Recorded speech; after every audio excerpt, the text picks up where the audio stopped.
because again, if we don't know the definition of the basic term, then everything applies. So in my definition of intelligence, it's an ability. It starts with an awareness of your surrounding environment through sensors. In a human, it's eyes and ears and touch and so on, compounded with an ability to analyze, maybe to comprehend, to understand temporal impact and time and past and present, which is part of the surrounding environment, and hopefully make sense of the surrounding environment, maybe make plans for the future of the possible environment, solve problems, and so on. Complex definition, there are a million definitions, but let's call it an awareness to decision cycle, okay? If we accept that intelligence itself is not a physical property, okay, then it doesn't really matter if you produce that intelligence on carbon-based computer structures like us, or silicon-based computer structures like the current hardware that we put AI on, or quantum-based computer structures in the future, then intelligence itself has been produced within machines when we've stopped imposing our intelligence on them. Let me explain. So as a young geek, I coded computers by solving the problem first, then telling the computer how to solve it, right? Artificial intelligence is to go to the computers and say, I have no idea.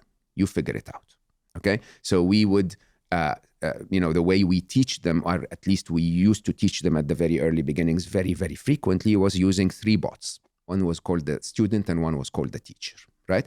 And the student is the final artificial intelligence that you're trying to teach intelligence to.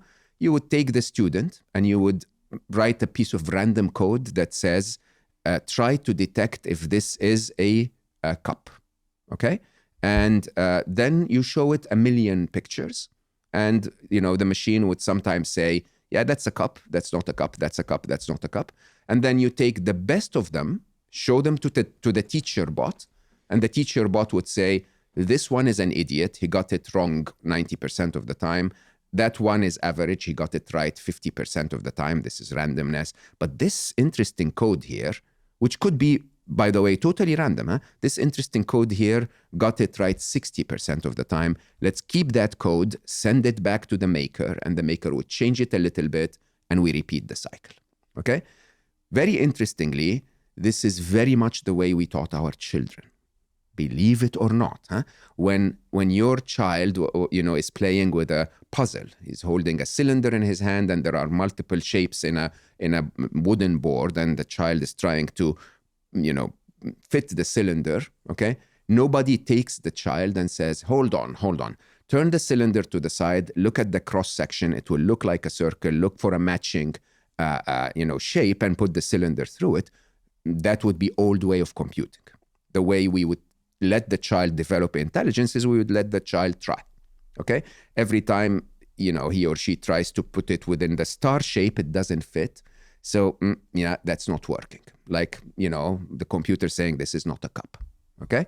And then eventually it passes through the circle and the child, and we all cheer and say, well done, that's amazing, bravo. And then the child learns, ooh, that is good. This shape fits here. Then he takes the next one and she takes the next one and so on. Interestingly, the way we do this is, as humans, by the way, when the child figures out how to pass a cylinder through a circle, you've not built a brain. You've just built one neural network within the child's brain. And then there is another neural network that knows that 1 + 1 is 2, and a third neural network that knows how to hold a cup and so on. That's what we're building so far. We're building single-threaded neural networks.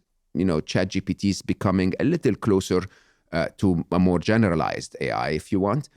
But those single-threaded networks are what we used to call what we still call artificial special intelligence. Okay, so it's highly specialized in one thing and one thing only, but doesn't have general intelligence. And the moment that we're all waiting for is a moment that we call AGI, where all of those neural networks come together to build one brain or several brains that are each massively more intelligent than humans. Your book is called Scary Smart. Yeah. If I think about the that story you said about your time at Google where the machines were learning to pick up those yellow balls, you celebrate that moment because the objective is No, accomplished? No? no, that was the moment of realization. This is when I decided to leave. So you see, the thing is, I know for a fact that most of the people I worked with who are geniuses always wanted to make the world better. Okay, we've just heard of Jeffrey Hinton leaving recently. Jeffrey Hinton, give some context to that. Jeffrey is sort of the grandfather of AI, one of the very, very senior figures of AI at Google.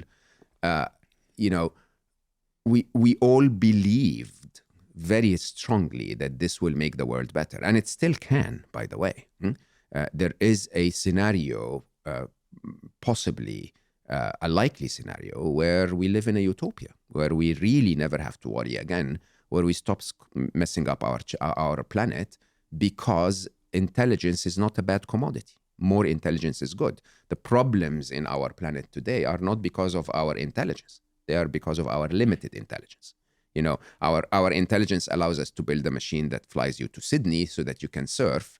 Okay, our limited intelligence makes that machine burn the planet in the process. So we a little more intelligence is a good thing. As long as Marvin Minsky said, I said Marvin Minsky is one of the very initial scientists that coined the term AI. And when he was interviewed, I think by Ray Kurzweil, which again is a very prominent figure in predicting the future of AI, he asked him about the threat of AI, and Marvin basically said, look, it's not about its intelligence. It's about that we have no way of making sure that it will have our best interest in mind. Okay, and so if more intelligence comes to our world and has our best interest in mind, that's the best possible scenario you could ever imagine, and it's a likely scenario.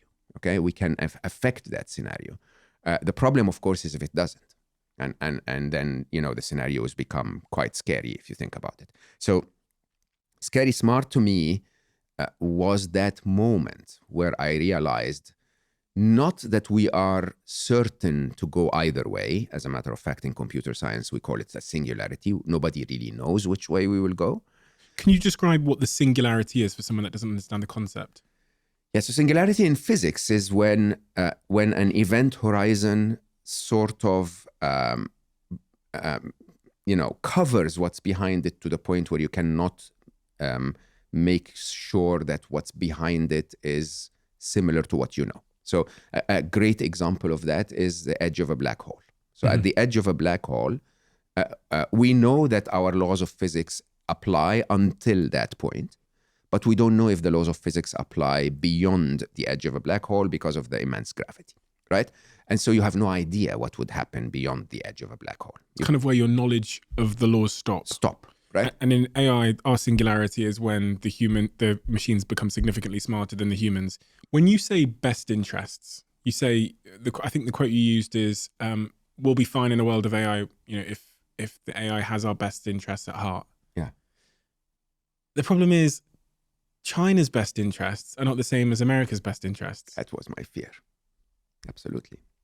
So in my writing, I write about what I call the three inevitables. At the end of the book, they become the four inevitables. But the third inevitable is bad things will happen, right? If you assume that the machines will be 1 billion times smarter, the second inevitable is they will become significantly smarter than us. Let's put this in perspective. ChatGPT today, if simulate IQ, has an IQ of 155. Okay, Einstein is 160. Smartest human on the planet is 210, if I remember correctly, or 208 or something like that.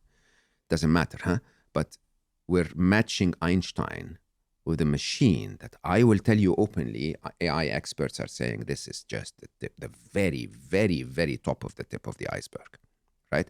ChatGPT 4 is 10x smarter than 3.5 in just a matter of months, and without many, many changes. Now, that basically means ChatGPT 5 could be within a few months, okay?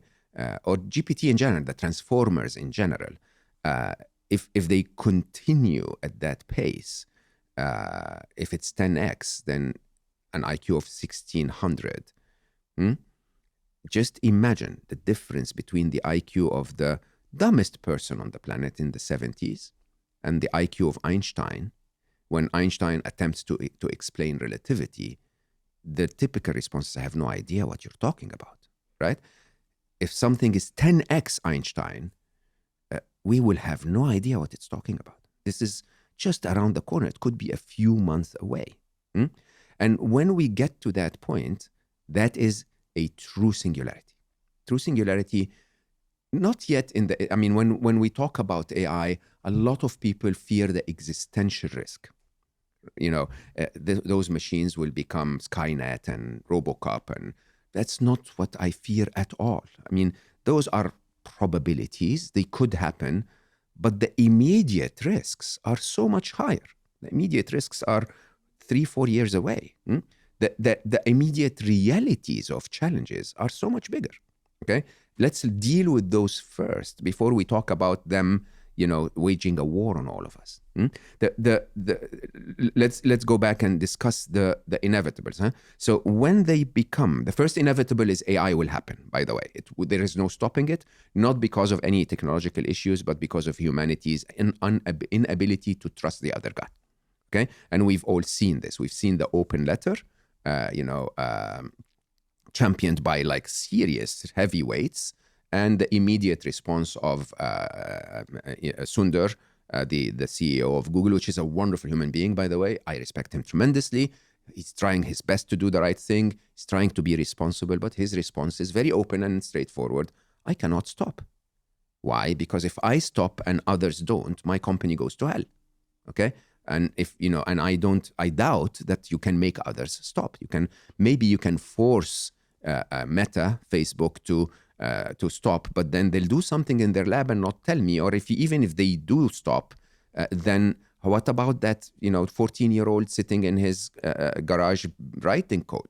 So the first inevitable, just to clarify, is will we stop? AI will not be stopped. Okay, so the second inevitable is they'll be significantly smarter. As much in the book, I predict 1 billion times smarter than us by 2045. I mean, they're already smarter than 99.99% of the population. 100%. ChatGPT-4 knows more than any human on planet Earth.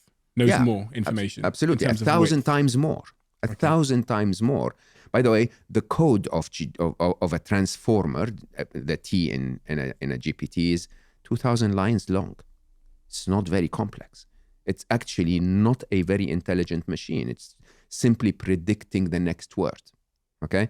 And a lot of people don't understand that. ChatGPT as it is today, those kids that, if you're in America and you teach your child all of the names of the states and the US presidents, and the child would stand and repeat them, and you would go like, oh my God, that's a prodigy. Not really, right? It's your parents really trying to make you look like a prodigy by telling you to memorize some crap, really. But then when you think about it, that's what ChatGPT is doing. It's the only difference is instead of reading all of the names of the states and all of the names of the presidents, it's read trillions and trillions and trillions of pages. Okay? And so it sort of repeats what the best of all humans said. Okay?